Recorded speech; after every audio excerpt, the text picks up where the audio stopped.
family, Crossroads. So glad you guys are with us this weekend. Hey, we are kicking off our brand new series called Spark, and this is going to be incredible. Every weekend, we're going to hear new ideas that have the potential to ignite our life. And this weekend, we're going to hear from two different people. They're timed, they're awesome, they're totally different. You're going to love it. We're actually going to kick things off here in a couple of minutes with worship. For us, we call these our sort of prayer set to music. The cool thing is no matter what you believe, or where you are in your spiritual journey with God, you can sort of try some of this on and begin singing with us. In fact, that's what we'd love for you to do is, just use some of these words in a conversation you can have with God. And so turn the volume up, put your headphones in, whatever you got to do to get in the zone, get everybody in the room with you. We're going to get started in just a couple of seconds. Glad you're here.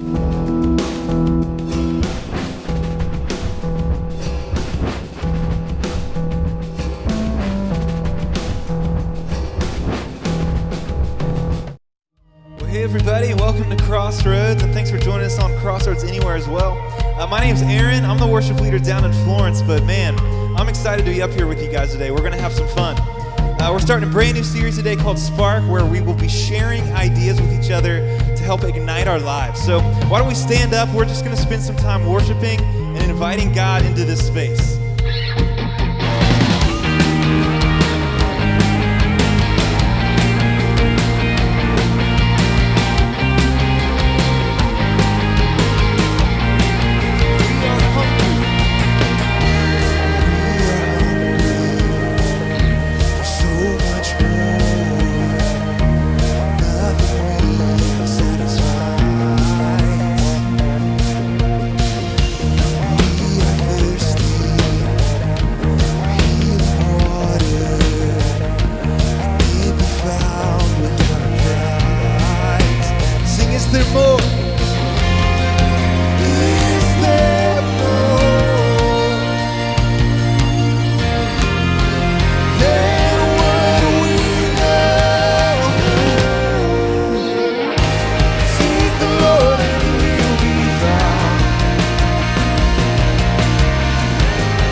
before the throne. For the throne of God above, I have a strong and perfect plea. A great high priest whose name is love, whoever lives and pleads for me. My name is graven on his hands. My name is written on his heart. I know that while in heaven he stands, and some can bid me there to depart. Oh, some can bid me there to depart.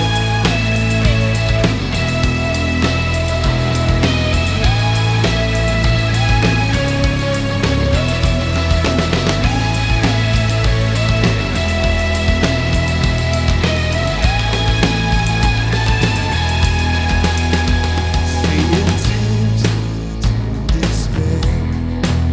It tells me of the guilt within. Upward I look and see him there, who made an end to all my sin. Come on! Because the sinless Savior died, my sinful soul is counted free. For God the just is satisfied to look on him and pardon me. To look on him and pardon me.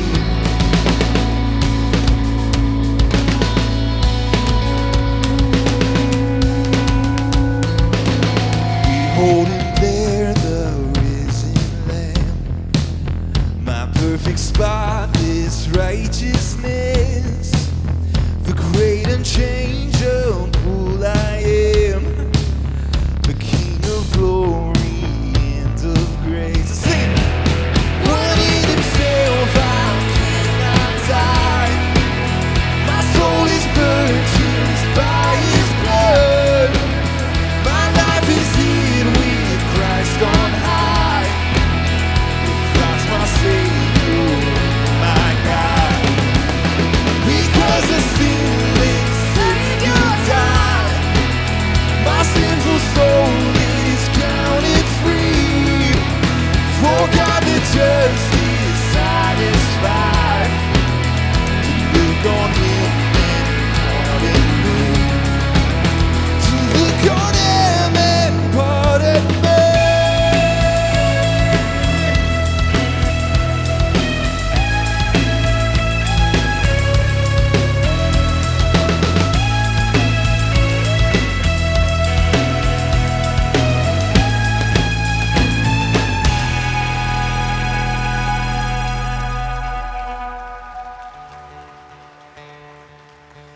So about a year ago, I heard this idea about worship, and it has really stuck with me. And I think it stuck with me because it's so simple. And it basically just says, we worship the thing that is most important to us. Or we worship the thing that takes up the most space in our brain. So for me, sometimes, yeah, that totally means that I worship God and I put him in that place that he so rightfully deserves. But I also put my wife there. I put my daughter there. I put my family there. I put my friends there. I put my desire for people to approve of me there. I put my money or my lack of money, or my health or my lack of health there. But I truly believe that God has designed me, and he's designed every single one of us to put him first in our lives above everything else. And when we do that, we get this amazing access to the endless depth and riches that he has. And he wants to bless us with those things because he's a good father. And when I look back on my 29 years, I can just see over and over again how God has provided for me. He's taken care of me. He's restored me. He's rescued me. He just continually reveals himself to me. And that just leads me to these two questions. It says, why would I give anybody else his worship? Why would I give anything else his praise?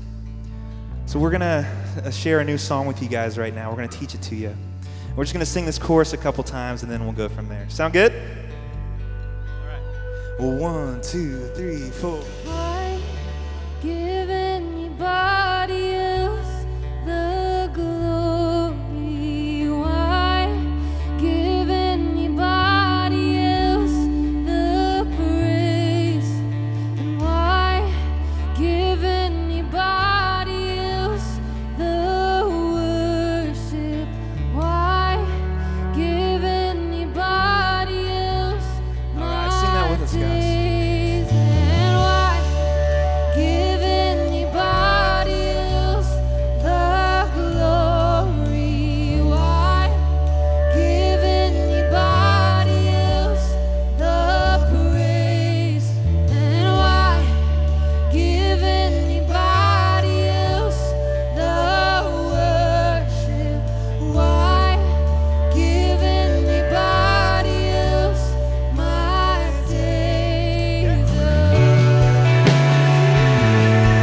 shout it out.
valleys below the breath of your mighty wings.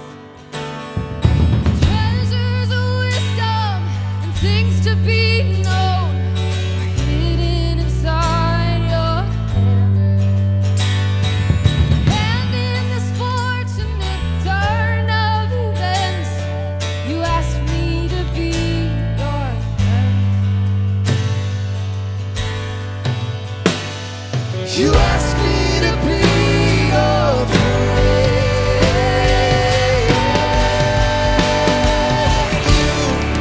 You are my first, you are my last, you are my future and my past.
You are my last.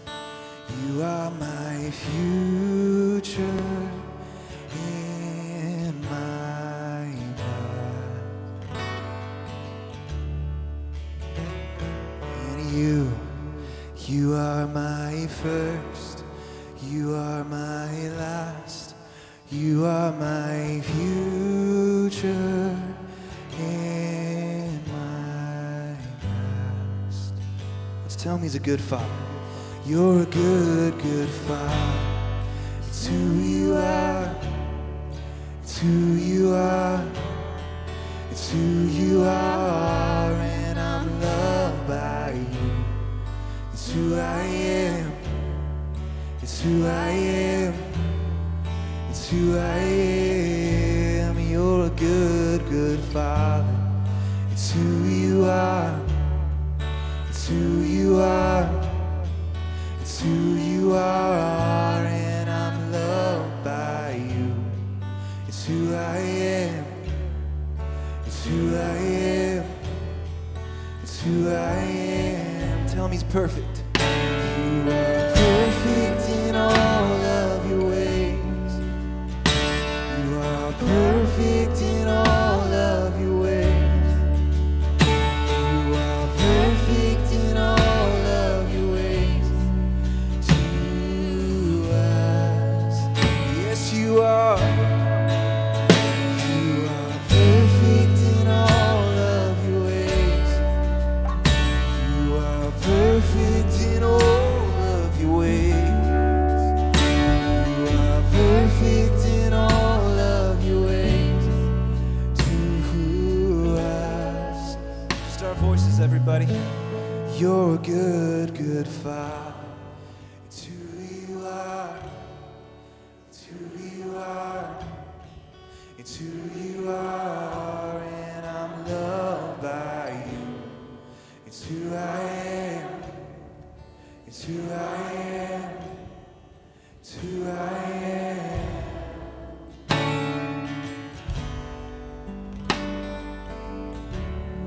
God, you know every single thing about us. God, you know all of our flaws. You know all of our strengths. God, and despite all of those things, whatever those things that we're ashamed of, God, you choose to love us anyway. God, you are so good to us. God, you are such a good father. You're the perfect representation of what a father should be. And God, I just ask that today as we're here and we listen, God, that we would just catch a glimpse of your goodness. And God, that you would see our steps into this place as a prayer that just says, God, I desperately need you. I need to hear from you. I want you. And God, may you answer that prayer for us. We just ask all these things in Jesus' name. Amen. Awesome. Thank you guys so much for singing along. That was great. Why don't you introduce yourself to somebody and make a friend and ask them what their favorite pizza topping is. Mine is sausage, pepperoni, and jalapeno.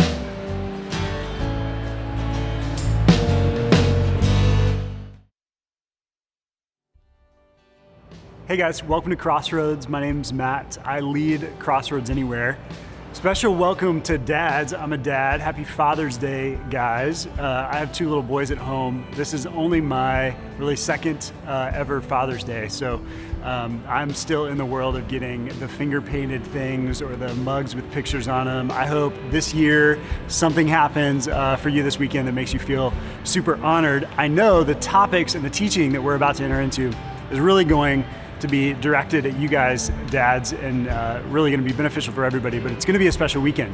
I wanted to take a little bit of time and just give everybody a sort of a behind the scenes view of this thing that we've been calling Crossroads Anywhere. It's this way that people can be a part of Crossroads, can journey towards God together, regardless of where they live. And I want you to know how I think about this. So I break up sort of the critical components of a spiritual journey into three parts. We call them up, in, and out. And so the behind the scenes on this is no matter where you are, no matter what you believe, if you're interested in going on a journey that sort of brings you closer to God, you're going to need all three of these components. And so up is sort of our connection to God. It's where we can worship. We just did that through song.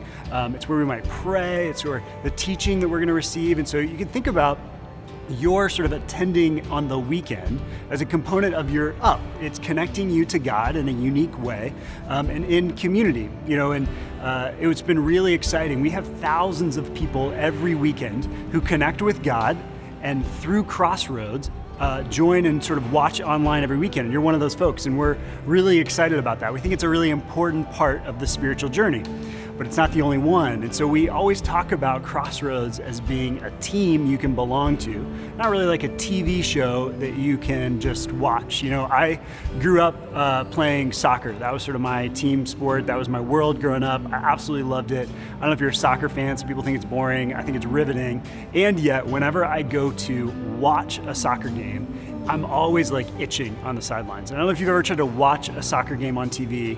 I don't know, depending on where you land on this, sometimes it's the most boring thing in the world to watch on TV. And for me, church is pretty similar. Like, this thing of a spiritual journey isn't something that we can just be an observer of. We can't sort of stand on the sidelines. The cool thing about Crossroads is no matter where you are, you can absolutely come in. This is a safe place to sort of ask questions, to kind of look around for a while, to explore what it means to follow God, who God is, this idea of a God I can have a relationship with. There's all these people with lives that look different from mine. And so it's good to poke around, but at some point, if you're really going to go on the spiritual journey with God, you have to get in the game, right? And so we can't just sort of watch from the distance. We've got to get in the game. And the only way to do that is through team. And so I'm giving you kind of a sneak peek. This fall, you're going to hear about a lot of opportunities for you to have interactions with a group.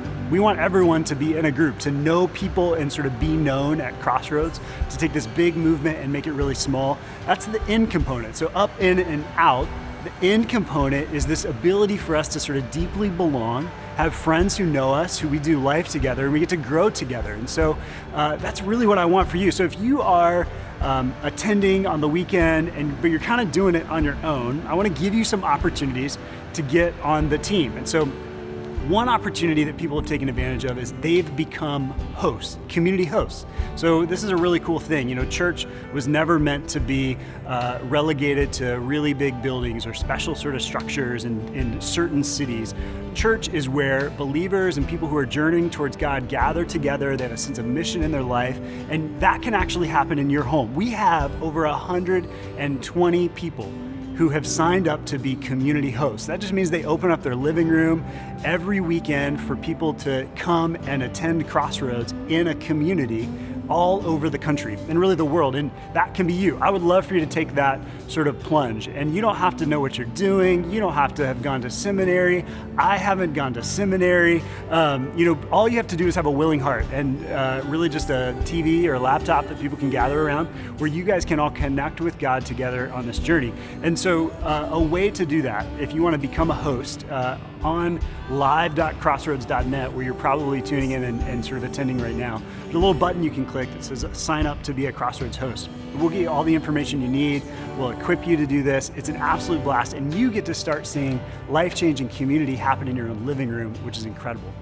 If you're not really ready to take the plunge to be a host, I'd still want to connect you with other people. So I'm going to ask you to send me a text message. So every weekend, we've sort of talked about the ability to text Crossroads. We love to have an opportunity to help you with any questions you have. And today, I'm going to give you this number. So 513-402-0289 is a number you can text, and you can just tell us that you want to get connected to other people. We'll try to find you people who are in your neighborhood, in your city. We'll try to match you guys up.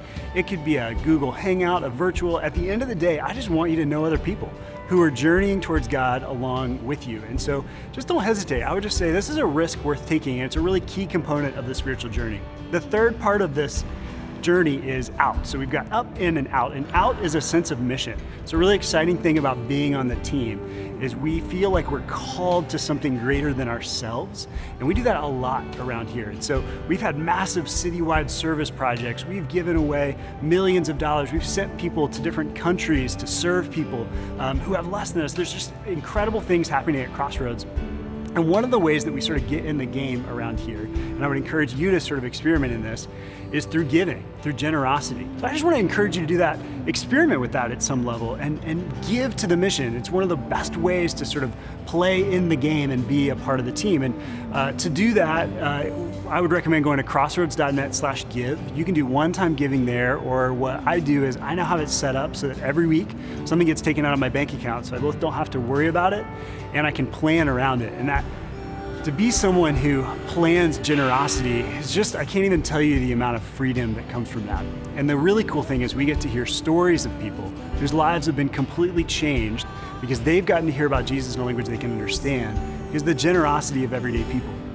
It's people like Patrick, whose life would have been totally different had Crossroads not been around, and people like you and I give it. Growing up for me, raised in a Catholic household. In church, I thought there was a man named Jesus Christ. I believed in a God, kind of. And then something happened and that all changed. 1974 was the last time I went to church. And when I left, I was an atheist.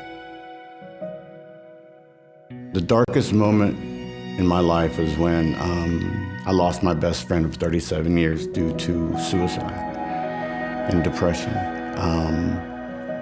And for weeks I cried every single day because I lost him. And I was ready to join him. I was ready to commit suicide myself. I grabbed my gun. I sat down and I remember thinking, if I do this, my kids are gonna hate me. My dog, Neo, who never comes down in the basement, came downstairs and he gave me a look on the face and made a little yelp sound. And he turned his head to the side and I heard, literally I heard, don't, wait, there's more. I didn't know what to think at that point. So I put the gun down and I went on through life thinking this is it. This is it. 2012, that's when that happened.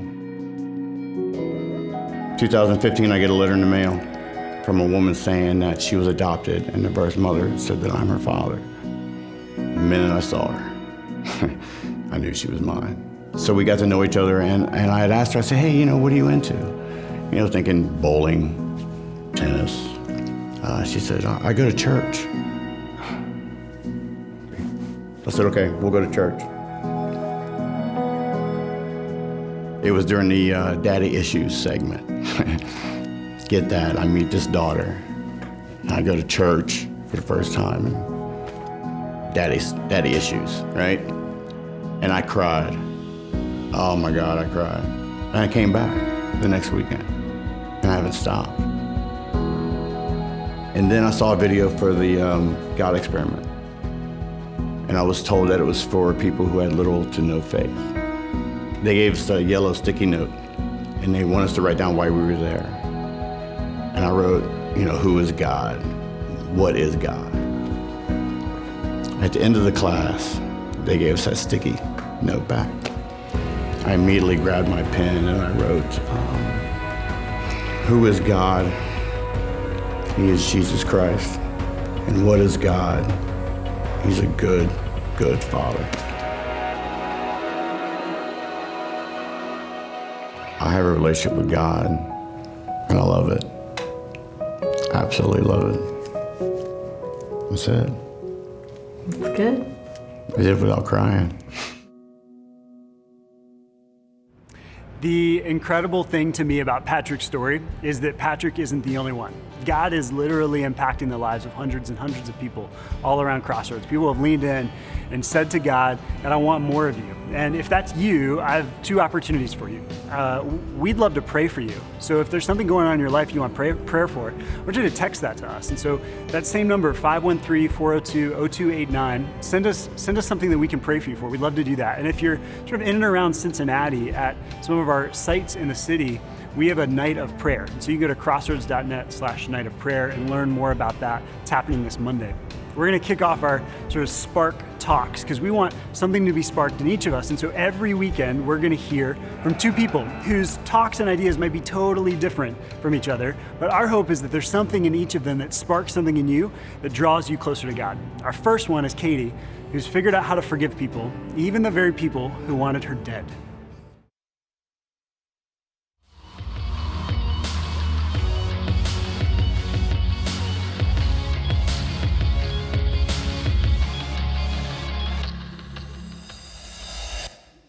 May 4th, 2011. That is a day I will never forget. When the calendar rolls around to May 4th again, I'm forced to face my own mortality. Because for 5 minutes of May 4th, 2011, I thought my death was one mortar round away.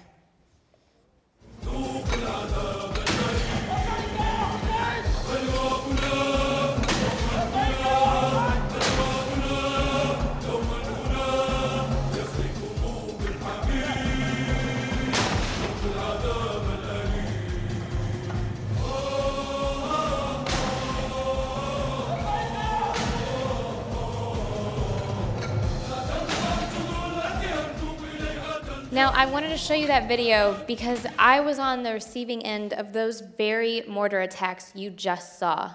That is actual footage of the men who attacked us. A few miles away, me and hundreds of soldiers were hunkered down in our bunkers as 70 mortars walked their way across an airfield that was hundreds of meters away from where I was. Now, I want to back up and I want to address the question that I think 90% of you are asking right now, and that is, wait, she was in the military? And I get it, I don't exactly look like the poster child for Army Strong. And yes, when I'm wearing all my gear, it weighs nearly as much as me. So let me explain. I have two older brothers who I have idolized since I was born. Please don't tell them. And they both joined the Army Reserves, and I was so inspired. So couple that with being bored with the story of my life by my senior year of high school, throw in some patriotism, and when the Army recruiter called me my senior year and asked if I was interested in joining the United States Army, I said, yeah, actually I am. A month later, I enlisted, and the following July of 2007, I went to boot camp. My unit got orders to deploy in 2010, and we were boots on ground in Camp Taji in January 2011, which brings me back to May 4th. I still remember it so vividly. I woke up to booms, but I felt them in my chest before I actually heard them in my ears. That's how close they were. Me and my roommate made a snap decision to run to the bunker to take cover instead of staying where we were, and we were joined by dozens of other soldiers doing the same thing. I remember getting down, covering my ears, and all I could muster out was, please God, please God, please God. It wasn't even a full sentence, but I think he got the gist. When the dust had settled and everything was clear, we all got up and looked around and just kind of took it all in, kind of giddy and excited, but then we looked to the airfield and saw the smoke rising. And we just thought, what just happened? And how are our friends who were on the airfield, because they were still on night duty? Later, we would find out that nobody died that day, and casualties were minor, all things considered. But the psychological effects are still felt by many today. So by the end of that duty day, we all sat around outside, not ready to go to bed yet, because we weren't really sure what was going to happen in the morning. And we just talked. We were mad, we were fearful, we were frustrated. We kept muttering things like, those bastards, how could they? Suddenly, we felt very justified being where we were. Whether that was right or wrong, I don't know. But from that point on, something had changed in my units. People were different. A lot of people couldn't sleep anymore. People came home with a diagnosis with PTSD when they didn't have it before. For me, I came to a breaking point. I decided I was either going to have a nervous breakdown or I could just give over the control. And so I told God, by life or death, I trust you. Whatever happens, I trust you. And there was a peace that came over me that I can't explain. And even today, I've never felt the effects of PTSD. But when we got home, God wanted to uncover some things that I hadn't exactly left in the desert. Unforgiveness. And he revealed these things to me in a process. It wasn't one moment of clarity. It was a process that largely came out through community. My husband and I joined community groups here at Crossroads, and I was able to process out loud my thoughts and my feelings and everything that had happened when I was in the desert. So I want to talk about a few of the things that I started to believe on a deeper level that completely changed the way that I looked at my enemies. First, I learned and believed on a deeper level that every man, woman, and child is created in the image of God. That means we all have characteristics like God. So like mission, duty, and honor. If these are things that inspired me to join the military, then maybe those were the same things that inspired those men to want to attack us. And while that doesn't make it right, maybe it helped me see some similarities instead of just differences. The second thing that God wanted to teach me was who was actually my enemy. If those men weren't the enemy, then who was? Ephesians 6:12 says, "We do not wrestle against flesh and blood, but against the principalities, the powers, against the rulers of darkness of this age." I felt God asking me to separate every man from their sin. That sin and the one who causes sin is to blame. If God doesn't identify me by my sin, and I'm not supposed to identify myself by my sin, then I have no business identifying anyone else by their sin. And lastly, I felt like God was just simply asking me, love your enemies, pray for them. Not quite that simple, but straight from the mouth of Jesus in Matthew 5:44, he says, "I say to you, love your enemies and pray for those who persecute you." So where have I found freedom in all that? It's freedom from hate and from anger and from frustration and fear, and if we're being really honest here, freedom from racism that I didn't even know existed inside of me. And what do I do with that today? Who are my enemies now? Well, sometimes my kids feel like my enemy. And everyone who has kids kind of knows what I'm talking about. But is there anything that your kids could do that you couldn't forgive them for? I think the news and social media want to tell us who our enemies are. So when atrocities like Sandy Hook or Paris or Brussels or Orlando happen, I am grieved. I'm so grieved for the victims and their families, but I'm also grieved for the people who commit the crime. So with the remainder of my time, I want to pray for my enemies. I want to pray and forgive the men who attacked my base at Camp Taji, and I want to pray for the family of the man who opened fire in an Orlando club last week. Father, I am coming before you now just bearing my heart to you. I want to declare forgiveness for the men who opened fire on my base in 2011. I forgive them. And what's more, I pray for them. And I pray that you would bless them, that you would bless them with your face, that they would see visions of you at night, so that when they wake up, they seek your face during the day, that they would be catalysts for change in their community, in their culture, that they would end generations of unrest, of pain, of frustration, of death, and that instead your kingdom would be spread instead of the kingdom of darkness. Father, I want to pray for the victims and for the families of the victims from the Orlando shooting. I can only imagine being my parent myself. God, I just ask that you would draw close to them, that you would cover them with peace as they grieve. I pray that they would find forgiveness in their hearts for the family of the man who opened fire. Lastly, Lord, I just want to pray for the woman Noor Salam, who is the wife of Omar Mateen, the man who opened fire in the club. God, I pray that you would take this opportunity to come to her, to reveal yourself to her, that she would turn towards you during this time. Father, I pray for their son. I pray that he would take on the identity of your son instead of the identity of his father. God, I just ask that generations of anger would come to rest now. I bless them. I pray for grace and protection upon them. I ask all these things in your name, Jesus. Amen.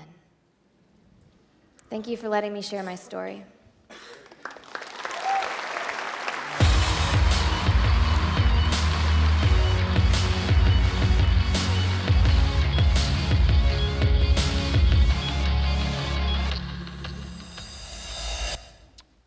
Well, it's Father's Day, so I want to talk about being a dad. And I know right away that this is a very painful topic for a lot of us.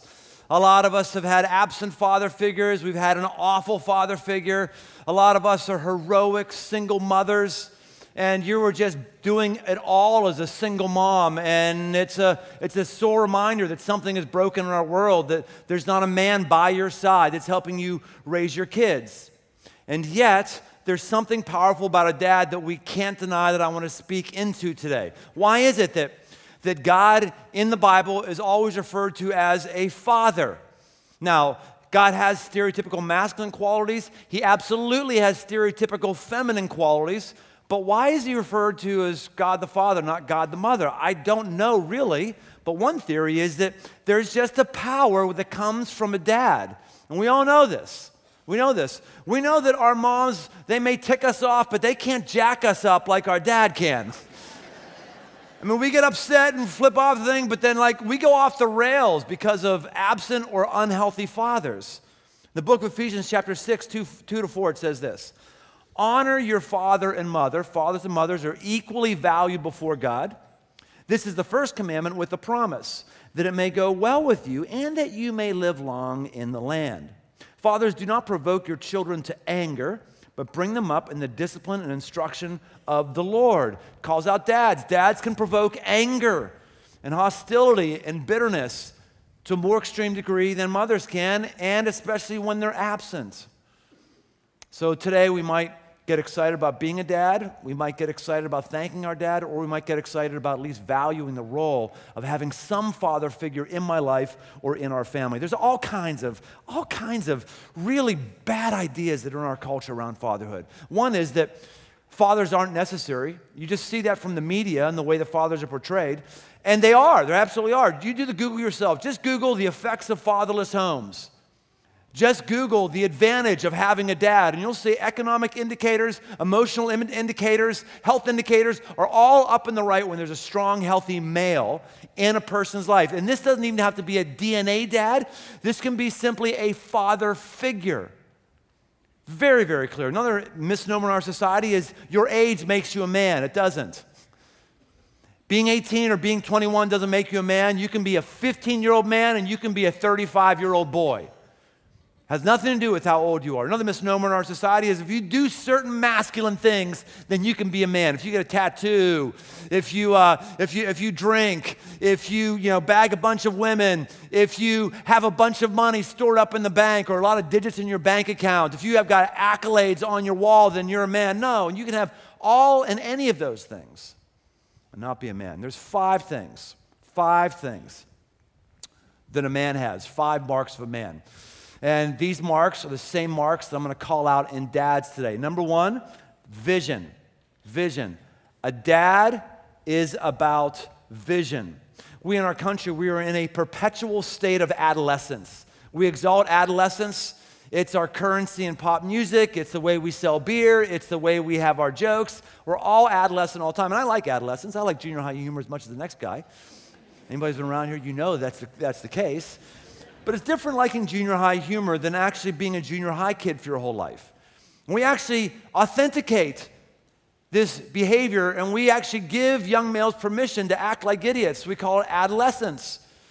You realize that this just is a new phenomenon in the last 100 years or so. No ancient society anywhere in the world ever thought that if you were an adolescent, you could be an idiot. Psychology today says this: in centuries past, a sexually mature person was never treated as a growing child. Today, sexually mature folk spend perhaps 6 years, ages 12 to 18, living under the authority of their parents. In other words, if you could ejaculate, you were a man. If you had eggs or you had your period, you were a woman. But now we're like, oh, you have this difficult time, and we'll just let you be immature and be an idiot. In the process, we're training up a generation specifically of men to not be men and to not value dads. Why? Because they don't have a vision.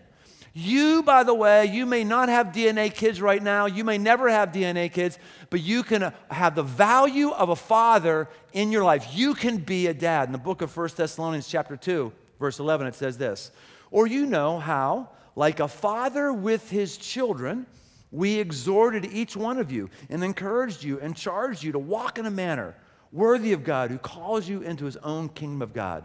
You can be a father figure anytime you exhort, you encourage, you call somebody out on the carpet, you call somebody to a higher standard. That's high. That's how father figures operate. But do you have a vision for that? Do we have a vision for that? Tell you what, we keep getting married later and later and later in our society. I mean, it was normal in all of world history to be married when you were 13. Why? Because you wanted to have sex and you wanted to get going on with your life. Now we just put it off further and further and further in the future. And why do we put it off further for the future? Because boys don't have vision. That's why. Boys never have a boy doesn't have a vision. A man has a vision. A boy just wants to live every day and be happy. Happiness is not the same as meaningfulness. The Atlantic put this out really well just recently. It said this. This is why some researchers are cautioning against the pursuit of mere happiness. In a new study over a month-long period, the researchers found that a meaningful life and happy life overlap in certain ways, but are ultimately very different. Leading a happy life, the psychologists found, is associated with being a taker, while leading a meaningful life corresponds with being a giver. We have young males in our culture who are just takers and takers and takers from other women. When you're a dad, you don't take from women, you're a giver. You give to women, you give society, and you have a vision that allows for that. Now, this mark is the same mark as a man has, and by the way, I have a vision for my life, and one of the visions I have for my life, and I think God's put on me, is to speak into men. And that's why I'm happy to tell you that right now I have a brand new book that's come out on Amazon called The 5 Marks of a Man. This book is an amalgamation of all the stuff that I've talked about in different series here, and it is absolutely free. Get it today to Wednesday. It's free. I want you to get it. I want you to share with everyone you can. We would have had it free forever on Amazon, but Amazon would only let us have it on free for 5 days. Then it's got to go up to $4.99, which is a pretty modest price. Although it's not a very long book. Why is it not a long book? Because guys don't like reading books? Yeah! Most of us, and this guy doesn't like writing books. By the way, I don't get any money from any of my books, partially because no one ever buys them. I don't get any money from any of my books because all money goes to Crossroads. I don't mean it comes to me and then do Crossroads. I mean it all goes directly to Crossroads. It never comes to any of my accounts. This one we're self-publishing. We're pretty excited about it. And I just tell you, it's a vision that our country needs of getting people to become men and enjoy the faithfulness and amazingness of men. Second mark of a dad is work. Being a dad is a lot of work. It's a lot of work. That's why males put it off as long as possible. We put it off as long as possible. But here's the thing. If you don't have a vision, you will never do work. The reason you work is because you have a vision. Boys don't have vision, so therefore boys don't work. And I want to encourage you and just say, man, being a dad is an amazing vision. It's an amazing vision. Why? Because it's the one thing you will do that will outlast you. Your job will be gone when you're gone. Your fitness will be gone when you're gone. Your brain power will be gone when you're gone, unless you've developed another generation that's come up after you. It's the only thing I've ever done in my life that's going to outlast me. Crossroads may come and go, but I tell you what, my kids will go on, and they are doing things that I prepared for them, and I've dug into them that no one else has. And I tell you what, it is work. It is difficult. And I thought it'd be over when they were 18. I did. Stupid me. I just thought, well, they get to an age and you just kind of less work, and it's different work. It's just not true. This came to focus with me last Easter, not this Easter, but last Easter. We've had this family tradition, and one of the things that I do in the home, my role is I have this habit of writing clues on Easter that causes our kids to go out on Easter and find baskets. So I basically take the Easter story and I meld it with some poetry, and I have the kids kind of go all over the house in search of clues that would tell them where their Easter basket is. Like, here's a classic one. Here's one. I keep these on my computer, and I adjust them every year. Here's this one. It says, Pilate wasn't a pilot, but a man who wielded power. Prophecies were told of the Nazarene as clues. Being beaten and sent to the cross, he didn't cower. Your next stop is where Jake poos. That's good stuff right there, I tell you what. So they go in the bathroom, and there's the next clue, and they go next. So I would like run them upstairs, run them downstairs, run them all over the place. And so this last year, came in and they said, okay, where's our clues? And our kids were at that point 24, 22, and 17. I said, well, you know, your mom and I were talking. I mean, the Easter basket thing and the clues, we just figured that wasn't all that relevant for you guys anymore. I never forget my oldest daughter. She went, well, that sucks. So this last year we brought it back, except this time, okay, you want some clues? I ran their rear ends all over Cincinnati. It wasn't, no, you're not gonna stay here. They're going up to All Park, going down all over the place. It was great. And I'll tell you, dads still wanna work. And our kids need us to work for them. In fact, you know, you have a dad, you want a dad. In fact, if you don't have a dad, this is a difficult time for you right now, this message. But you know, you never want your dad to stop working for you. I tell you what, your dad works for you every time he encourages you. My kids want me to work for them when I plan some sort of outing. My kids want me to work for them when I give them advice. They want me to work for them when I take them out to dinner and I pay for them. That's all forms of work, and it never goes out of habit for us. James Terry White says this: it's not necessary for a man to be actively bad in order to make a failure in life. Simple inaction will accomplish it. Nature has everywhere written her protest against idleness. Everything which ceases the struggle, which remains inactive, rapidly deteriorates. It is a struggle toward an ideal, the constant effort to get higher and further, which develops manhood and character. Third mark of a dad is a minority position. You will be in the minority. You will teach your kids that the rest of culture says isn't true. You will tell your kids not to do stuff that the rest of culture says to do. You will tell your kids to do stuff the rest of culture says is ridiculous. In fact, you'll even be a minority in the house. Like, I was the one fighting when one of my daughters would walk out of the house with something way, way too tight. I'd be like, ho, whoa, whoa, whoa, ho. Like, I was like the only one. My wife was okay with it. I'm like, no, she's not going out. Like, I used to call it bum huggers. She's not going out and bum huggers. Not working. You will take a minority, you will be in the minority. In fact, if you value marriage and you value being a dad, you'll be in the minority. I was thinking of this just when I watched this video on a plane called How to Be Single. It's pretty interesting. So is this scene. Now that's the attitude of our culture. I'll just take the minority position and say it's not true. It's not true. It's the end of spontaneous sex. I just had spontaneous, unprotected sex with my wife on the Ohio River just the other day. I'm telling you what, it was awesome. Yes, awesome. It's great. Who gets these lies that like marriage is not amazing? It's amazing. It's awesome. The sex is amazing in marriage. It's better 28 years in or whatever it is than it was the first year. It's a no-brainer. I'm telling you what, I know I'm in a minority when I talk about it this way because us boys, we want to put it off as long as possible. Put it off out there, and then put kids off as long as possible because I want to have my freedom right now. I want to do this, I want to do that. Hey, you can have your freedom right now, and you can have your meaningful life right now. You can have whatever you want to do on your own time right now, or you can also have another form of freedom later on. I'll tell you what, this is minority position stuff. We don't get this. My good friend Rourke Denver, who's a Navy SEAL commander, or was, he's in the movie Act of Valor, been an author of some books. He talks about going to his daughters. He told me this was included in the book. He went to his daughter's ballerina recital.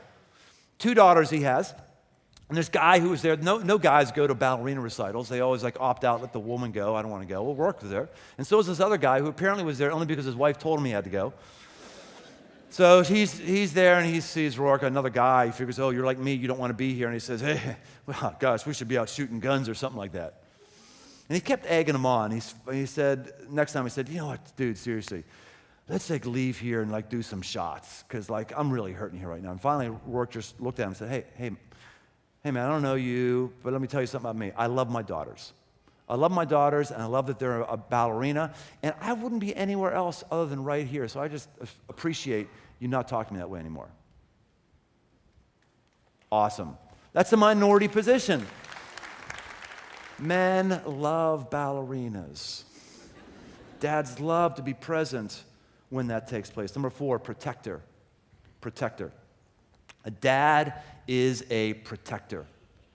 I have a good friend who's a protector to his son who fell into a riptide while they were out in a boat. And Jimmy was a former decathlete with Mexico. And he exerted himself for so long that his adrenal glands were full on open, just fighting and fighting and fighting, finally got his kid in. And because his adrenal glands were open for that entire time, he had permanent liver damage just from swimming and fighting a riptide. I was reminded of that when I read yesterday about a dad in New Jersey who had his son and two of his friends that were out playing in New Jersey, and they got caught up in a riptide. And this guy, James Clark, went out and fought the riptide, saved their lives, and he got back to shore, and he took 2 steps, and he fell dead of a heart attack. That's a dream death for every dad. There's not a dad in here that wouldn't want to die that way. Fortunately or unfortunately, none of us are probably going to die that way, but we have the ability to protect. How do we protect? One of the ways that we protect is we protect against all the other boys in our culture who are raping our women. It's unbelievable. It is unbelievable what's taking place in our culture. It is crazy. Because we've devalued women so much, and we've devalued manhood, and we've allowed people to be adolescents up through when they're 30, we have women who are suffering the consequences and suffering the carnage. We know the story of the woman at Stanford who was raped, and you might not know that she was raped and stopped where it was only because there was 2 graduate students who were coming by on bicycles and saw this happening and pulled the guy off of her. She says in her official court statement this. She says, "I sleep with 2 bicycles that I drew taped above my head to remind myself there are heroes in this story, that we are looking out for one another. To have felt their protection and love is something I will never forget." We protect. Dads, that's what we do. We protect. My daughter is heading off to college next year, my youngest daughter, my last one who will be leaving the nest, she'll be going off to college, and I just have to tell her, honey, you have a high likelihood of getting raped next year. The statistics are very clear, and I know personally, firsthand, a lot of people who that's happened to. Now, I could just ignore that and, say, no, how do I protect? Well, I got to give her coaching right now. We talk about it. She's always like, Dad. I'm like, honey, got to talk about this. So a couple things you got to deal with. First of all, honey, you need to never walk anywhere at night alone. Probably not during the day anymore either. Seriously, you need to always be with somebody else. Secondly, if you're going to drink in college, which you likely are, I'm not saying you're not, but you need to be smart about it. You need to never get drunk at a party where there's other people of the other sex. I'm telling you, you can't do it. You can't lower your defenses. And you can't ever have somebody give you an open drink at a party. If someone brings you a mixed drink and you haven't seen it come out of the bottle and you haven't seen it mix yourself, you cannot have it. Someone gives you a glass of wine, you haven't seen it come out of the bottle, you can't have it. Someone brings you a beer and it's open, you can't do it. Now, if someone gives you a closed beer and you crack the top, fine. Unfortunately, I got to tell you these things. These are critical, and these are the kind of conversations dads have and father figures have with people that they're parenting as well, by the way. My son, I'm really proud of him. He got done with college in 4 years, where it took me 7. And I wasn't a doctor, by the way, either. But it wasn't as good. I think he's succeeding me because I'm preparing him as a dad. I'm sort of nurturing him along. I'm just so proud of him. Got done in 4 years. And he also got done with very, very minimal college debt. Lib and I were able to figure out finances for a little over 3 years of his education. Then he took on debt for the rest of it. It's a very responsible amount of debt. Very proud of him. But it's also an amount of debt I'm personally uncomfortable with. And I'm so constantly going, where are you and your debt? How are you paying it down? What's going on? Yada, yada, yada, yada. And so I've decided to start incentivizing him. So I've got a motorcycle jacket, a really expensive motorcycle jacket. I wanted to get a different one. I knew he wanted it. I said, hey, Jake, I will give you this jacket. The thing is, I want to see you pay double the price of this jacket against your student loan. Now, I want to see it go down. And as soon as I see that, I will just give you this jacket. And he said to me, why are you so upset about this debt? I mean, his debt is like nothingness compared to other friends that he has. I said, son, because I know what it's like to be in debt. You don't. I want to keep it that way. I know what it's like to be so in bondage to it. And why am I thinking this way and talking this way? It's because I want to protect him. I want to protect him from things that he doesn't understand. That's what a dad does. 5, a dad's a team player. Dad's a team player. We know Mary, Mother Mary, Jesus' mother. We know she was an amazing woman. Some people go a bit overboard and deify her and actually pray to her. I don't think Mary enjoys that at all. I don't think she's that at all, but you know what I do know? I do know that I do believe personally that Mary was the greatest person who walked planet Earth up to that time, maybe ever. Why do I believe that? I believe that because if I was God and I was going to put my seed in a woman, I would pick the most amazing woman that was alive. Amazing. So we appropriately talk about Mary and understand her pretty well in Christian circles, but we don't talk all that much about Joseph. This guy was a stud. God at the same time knew that he needed some stepdad who was going to be in the family that was going to develop his son, and he chose Joseph. And Joseph finds out that Mary is pregnant, and she says, "It's God's."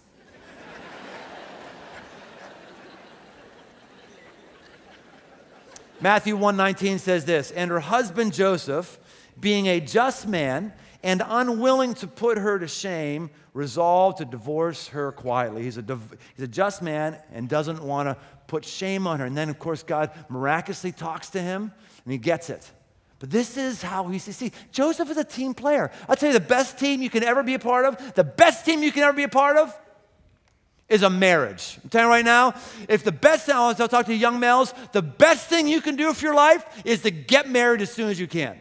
Now, I know I'm a minority position. I'm not telling you marry the wrong person. I'm telling you this ridiculousness that you ought to wait to be in a great team until as late as life as possible is ridiculous. Every person I know is a man who's had a massive impact, has gotten married as quickly as they could. The right person came, and they had a family, and their exponential power just took off.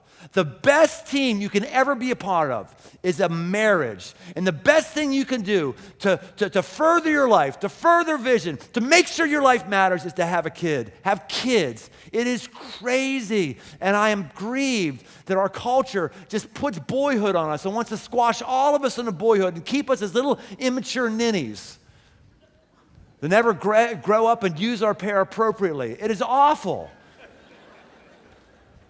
I'm telling you, it's the minority position, but I tell you what, if you want to have vision, if you want to work at something, this is what greatness is, and this is also why our culture is so wacky.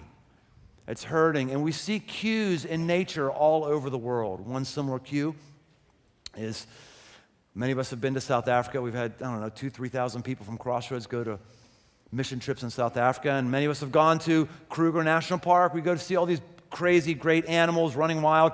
Well, they had a lot of elephants in Kruger, and conversely, in Pilanesberg, another national park in South Africa, they didn't have enough elephants. So the National Ranger Service had the idea of, let's just transport some elephants from over here to over here. So they rigged up these harnesses, and they put these harnesses under these elephants, and as they started off the ground, the harnesses kept breaking.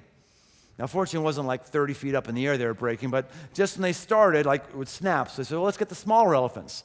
So they took some of the smaller elephants, and they lifted them up out of Kruger, took them over to Pilanesberg, took them over, and they kind of evened out the populations, and gosh, everything looked good. But then in Pilanesberg, they noticed that the rhinoceroses were getting gored and killed, and they couldn't understand why it was. They saw puncture marks in them. They didn't understand this. The rhinos normally don't do this to one another. So they set up some hidden cameras that were motion sensitive, and they found that it was the elephants that were goring and trampling the rhinos for no apparent reason. So they thought about this for a bit, and they said, well, what's going on here? And so someone had the theory of, well, we took all the smaller ones over. Maybe it's these small males that are basically getting drunk and smashing mailboxes. And they're getting out of control. So they made bigger harnesses, and they brought over some of the bigger ones and dropped them in, and bam, problem solved. See, even creation tells us there's nothing like a father figure.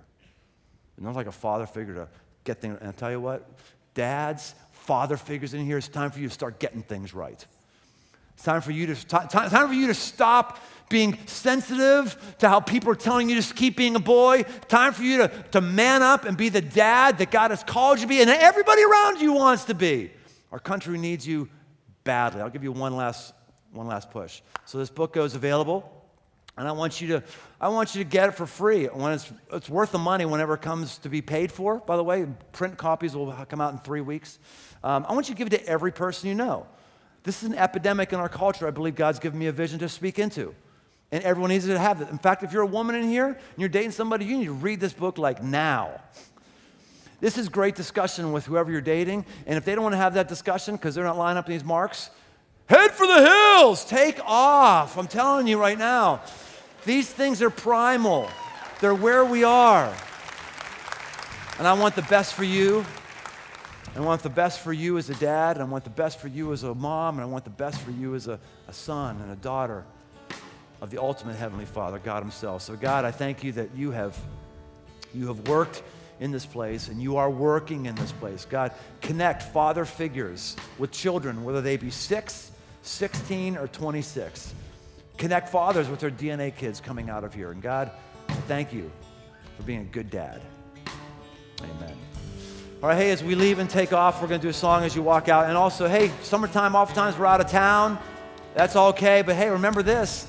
We have Crossroads anywhere now, crossroads.net. You can always be a part of the streaming, and we'd love to connect with you anyway this summer. Have an amazing day.